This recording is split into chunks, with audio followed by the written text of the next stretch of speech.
welcome also. Paul ALAJE is an economist, the lead economist at SPM Professionals. Welcome to the show. Thank you so very much. Gentlemen, where should we start from? In fact, when you were coming in, you were saying I'm blowing smoking hot this morning. Yes, And, you know, sometimes you just need to blow smoking hot because the country, the way it is right now, is not what we envisaged it will be. Or are we getting there? Perhaps we're not making as much progress as we should make. But let me get your mood on some of these issues. Let me start with the Utako market, ultra-modern market here in Abuja, because we are perhaps smiling or talking on TV. A lot of people do not have money right now. A lot of people, their shops have been closed. Their commerce, that's buying and selling, is not on right now, especially for those affected. And they have dependents, and so it's like a chain. So let's start with that. What's your view? Well, I don't know all the details, but from what I followed on the news, I think that what worries me, let me start with what worries me. What worries me is the fact that when we do things in this country, we do things without providing alternatives or makeshift arrangements so that people that are engaged in this commercial activity can still go on with their commercial activities to still support their livelihood. You can't just seal up a market, get the people protesting. Whatever contractual agreement that they have had with these people, whether they built it themselves or the government gave them permits or if they've been paying their ground rents, because I heard someone on the news that it was 6,000, they were increased to 30,000 and stuff like that. For me, I think that in administration of AMAC, for instance, I think that when you want to upgrade a facility like a marketplace, for instance, what you should do is to make alternative arrangements so that the people who are engaged in those buying and selling can still continue with their buying and selling, or even perhaps, why don't you do the renovation in phases? But you see, all these questions, I think I was speaking with Paul. Paul has an experience with the AMAC people. Maybe you should ask more. Okay, Paul, what's your view? Well, what I've noticed since from the new dispensation of AMAC leadership got to office, there has been a lot of wanting to generate revenue from all areas. And they started with advertisers first, wanting to get money by all means, haven't paid FCD. This is the country where double taxation reigns supreme. Is it double taxation or multiple? Or multiple taxation reigns supreme. You pay to government, then you're right. There was a time where some of my friends were posting a campaign somewhere there in advertising, and you just see Hamak people coming to blanket, and they have permit, they have license, they have permit, they've paid all the dues to carry on such activity. So when the guy called me, say, hey, Paul, please come to my rescue. So I just got there, started snapping the faces of the guys. He said, you can take it to the president. You can't. I didn't say a word. So after a point, I started forwarding the picture to the director in FCD. And the director, please, just hold one of them. When they saw that the case was getting serious, they drove off. Apparently, nobody sent them. The AMAC method of generating revenue is hiring consultants. And people, most of the time, don't pay to the local government account. They pay to the consultant account. So you see people promise, I can help you generate 3 trillion. For instance, case of Mena. Which will come to in a bit. So government, at whatever level, is not looking for all means to gather that money and perhaps use it to fund the budget, because the foundation has been destroyed. How do you run an economy? If the foundation be destroyed, what shall the righteous do? I have an answer. Go back to the foundation. Catch it, we not cut it. The palliative measures or the shortcut approach, we not catch it. So you now come to the issue of the market. We saw a number of people. Incidentally, my office is not so very far from that. I saw people protesting in the middle of the day where you have relative peace. You have banks in that community. You have people selling food. You have farmers, and you have a lot of people. It's residential. So you have a lot of people there. And you just see them protesting, and at some point you start seeing, public disturbance and all of that. Yeah, police. We also saw police presence. This is the bottom. I also got to know that the people protesting yesterday, that the police fired tear gas at them. Yes, this is what you will perhaps see. You see, everything has economic reasons. Most of the things have economic. Britain colonized Nigeria and some other West African countries for economic reasons, but they needed political power. In some cases, you need some form of power to control economics of people.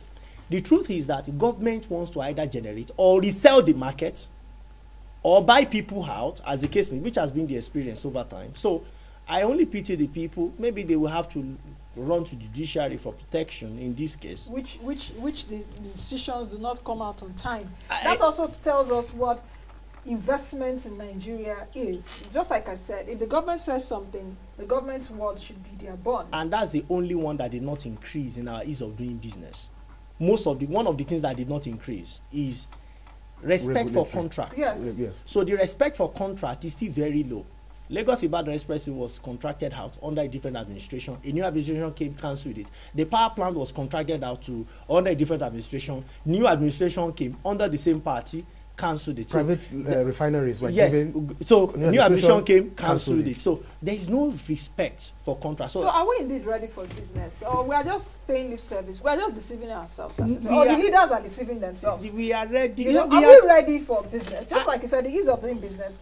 We did not come up with a lot of things that are structural and fundamental. Yes, but in administrative area, we came up, such as how to register business. That can be done technologically. Yes, then paying your taxes, it becomes relatively, because you can now pay taxes on like administrative But funds. multiple taxation is still there. It's still very much present. So that's a bit about AMAC and the market. I only hope, and another challenge with that is that the most paid people in AMAC, maybe not the highest paid, are the lawyers. They have taken FCT or FCDA to court a number of times, and painfully they've always won. Well, Paul, I don't think we will do justice to this particular conversation if we don't end on the note that we demand accountability. We want the people of the administrators of AMAC to ensure that they engage the right processes and the right things are done, whether in compensation or in trying to see that these people don't actually lose their source of livelihood. We're not talking about markets now, we're talking about source of livelihood. And then finally, that in the administration of AMAC, they must ensure that they relate with us citizens in a decent, established manner. All this go and bring police, blockade the place, throw tear gas, is not, it doesn't happen in a democratic society. We're in a democratic society, we're civilized. We should have process of engagement when we're dealing with citizens. You know, why is it that it's difficult for government to be trusted, or government officials, be it the police, be it the presidency, be it the ministers, be it legislators, be it everyone within the chain of authority, are not being trusted in Nigeria? Why? But we have made this point severally, Nancy, that when you look at the promise and you look at the problem, you notice that there's an incoherent conversation amongst the leadership class in Nigeria.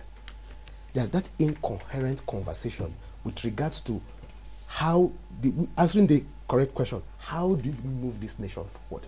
Most times it's personal interest that drives the process. You hear this big man is coming, moving political parties, or he's trying to run for president, or it's all about political power. And we have always made this point that everything circles around politics, and it is not too good, because when you look at how the governance model is structured in Nigeria, even if you bring a Bill Clinton or a Barack Obama to be president in this country or to be governor, he will act almost in the same way. It will not work? Yes. Because my guest yesterday on the show was saying that, oh, we should get, if we, like, he was talking about the budget, that if we can't get it right, let's get foreigners to get the budgeting process right. And my other guest by this side, Mr. Showumi, was saying, no, that there is a culture already in Nigeria, so even if you bring the person. But the other man, Mr. Gia, was like, no, bring the foreigner, they will teach us, give us the knowledge. No, so I think it still goes back to this old economist argument about culture and institutions. Institutions, yes. I think that, yes, culture is good because culture shapes human progress.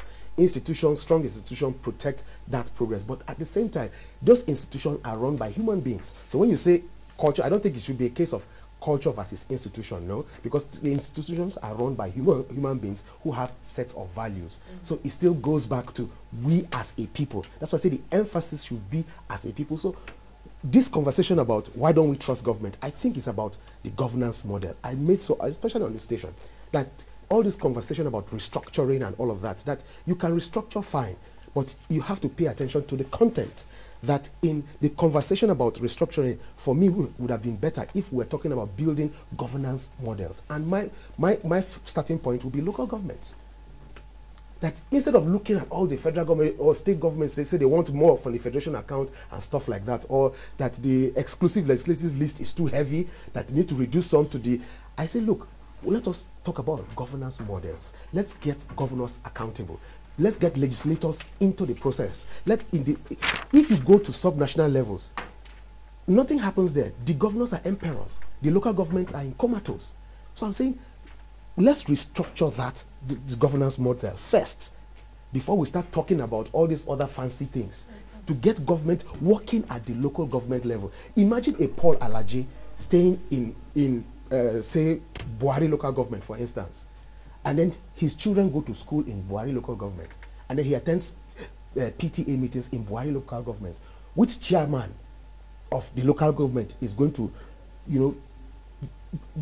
take all the monies and spend on buying personal houses